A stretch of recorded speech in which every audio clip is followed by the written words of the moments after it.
আগামীকাল শুক্রবার 22 মে 2026 ত্রিপুরা শান্তিনিকেতন মেডিকেল কলেজ ও হাসপাতালের ওপিডিতে থাকবেন জেনারেল মেডিসিনে অধ্যাপক doctor Atanu Ghosh, doctor Moumana Das, doctor Sagar Saha এবং ডক্টর রবিন পাল। শিশু বিভাগে থাকবেন অধ্যাপক doctor Tapas Ghosh, doctor Nilanjan Majumdar, doctor Amitabha Chakraborty, doctor Swapna Sinha এবং ডক্টর অলিভিয়া দাশগুপ্ত। প্রসূতি ও স্ত্রী বিভাগে থাকবেন ডক্টর মেজর মাহবুর রহমান।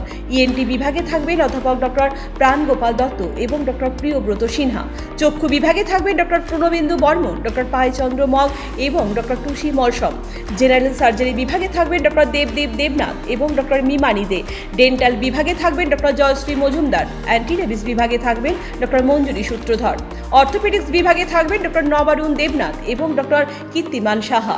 ফিজিওথেরাপিতে থাকবেন অরিন্দম বিশ্বাস এবং স্লিমা সাহা। শান্তিনিকেতন মেডিকেল কলেজ ও হাসপাতালে ওপিডির পাশাপাশি আইপিডি বিভাগও চালু রয়েছে। আইপিডি বিভাগে আয়ুষ্মান ভারত পরিষেবার সুযোগও উপলব্ধ রয়েছে।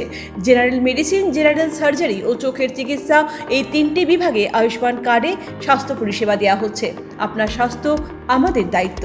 বিশেষজ্ঞ চিকিৎসক, অত্যাধুনিক যন্ত্রপাতি ও উন্নত পরিষেবা মাত্র 10 টাকার বিনিময়ে আপনারা সপ্তাহে সোমবার থেকে শনিবার প্রতিদিন সকাল 9টা থেকে বিকেল 5টা পর্যন্ত এই ওপিডি বিভাগে বিশেষজ্ঞ চিকিৎসকদের কাছ থেকে উন্নত চিকিৎসা পরিষেবা আপনারাও নিতে পারবেন।